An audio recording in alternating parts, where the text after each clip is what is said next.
The human digestive system. The digestive system in human consists of an alimentary canal and digestive glands.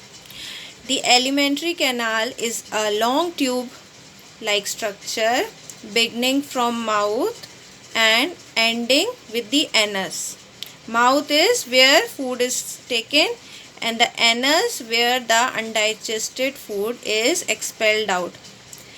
It is present in a coiled form in the body and it is nearly 30 feet long. Now the digestive glands like salivary glands, pancreas and livers are present, which helps in the digestion of food. Now the digestive system starts from the mouth. Let us discuss about the mouth. So the food we take through our mouth into the buccal cavity. The area where teeth, tongue is present is a buccal cavity. So we take the food into the mouth and then the food is crushed into our mouth with the help of teeth.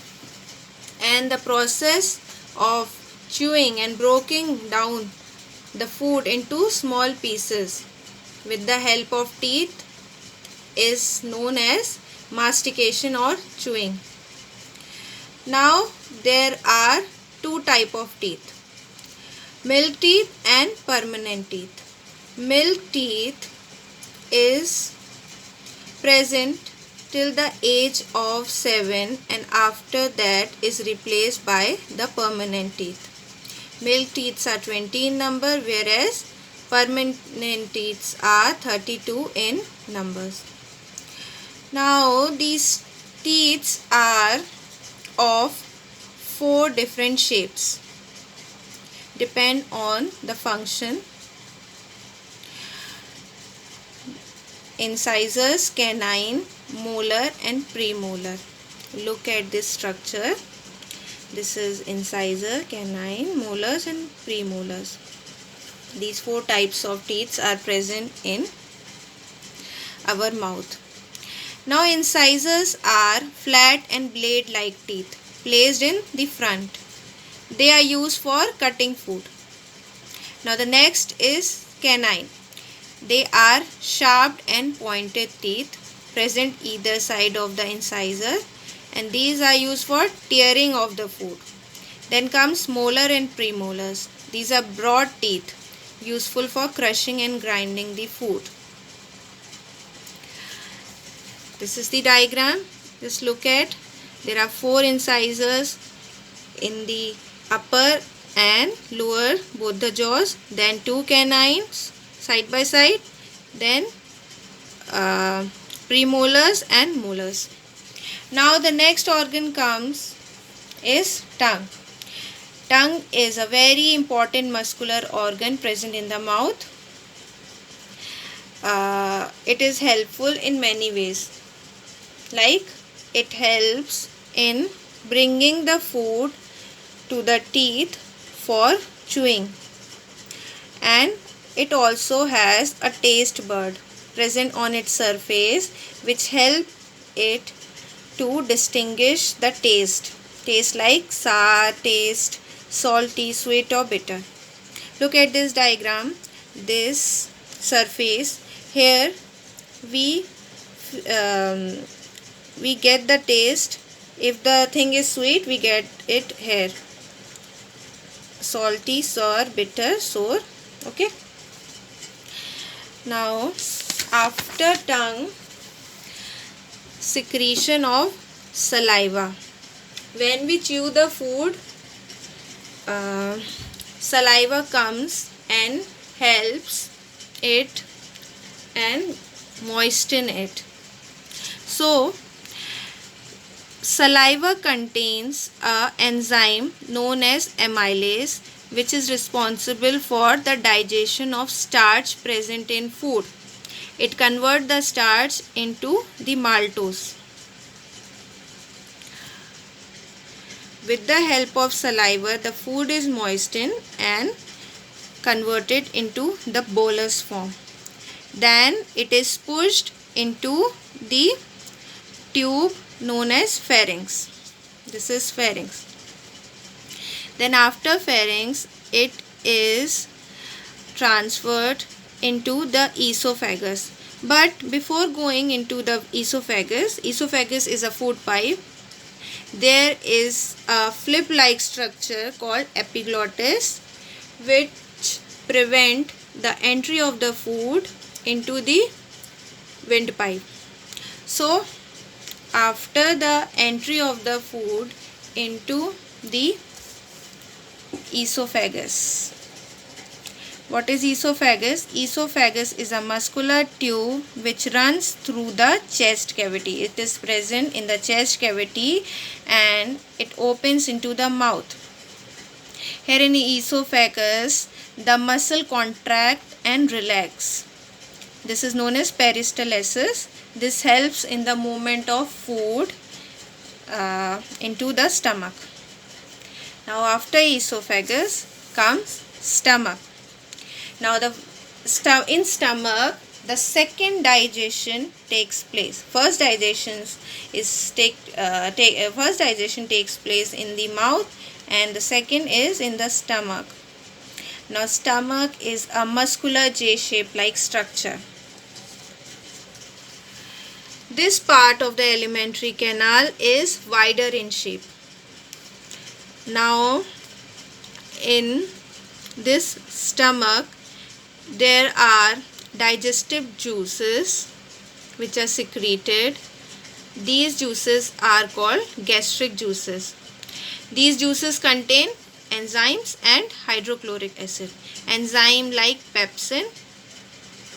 What pepsin do? Pepsin break the protein molecules into the simpler form. And in infant, small child known as infant, renin is present. The enzyme renin is present, which is helpful in the digestion of milk. Now the hydrochloric acid. What hydrochloric acid do? It kills the bacteria present in food and also activate the enzymes.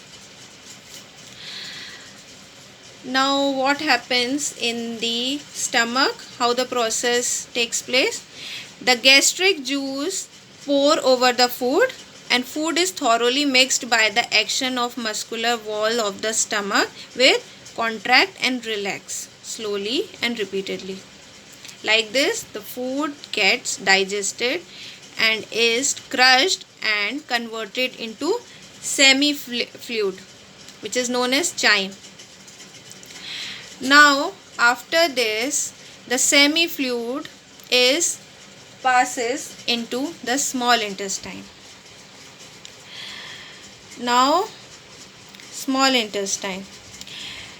Small intestine is the third stage of digestion. It is a coiled tube-like structure about 6 to 7 meter in length. This small intestine is divided into three: duodenum, jejunum and ileum. The semi-fluid enters the small intestine and it is acted by secretion of enzymes from two glands, liver and pancreas. Now what is liver? Liver is a very large gland present in front of the stomach and it produces a bile juice. Bile juice is secreted by liver and then it is stored in gallbladder, and from gallbladder it is released into the small intestine. This bile juice helps in the breakdown of fat into tiny droplet. Now the pancreas. Pancreas is present just below the stomach and it also secretes the juices. It secretes the pancreatic juice. And these juices are rich in enzymes which helps in the digestion of proteins and starch. Now in small intestine, proteins are changes into amino acid. fats are changed into fatty acid and glycerol, and carbohydrates are changed into glucose. Thus, the digestion process is completed here in the small intestine. Now, in small intestine, the absorption and assimilation of food also take place. In this, there is a finger-like projection present known as villi. Villi has a network of blood capillaries. The digested food is absorbed by these blood capillaries and transferred into the blood. And through the blood, the digested food is transported in all the body parts, in each and every cell of the body, and this process is known as assimilation. Now, through the process of respiration, whenever body requires energy, in the cell the glucose will break down and the energy will be released. Now, after the absorption of digestion, the content of the small intestine, mainly the undigested food, the food which is not being digested, that undigested food is further passes into the large intestine in the form of paste. Now, what happened in large intestine? The remaining water is absorbed here, and only the undigested food is left, which is known as feces, and which is eliminated by the movement of bowels through the anus. And here our digestive system is completed.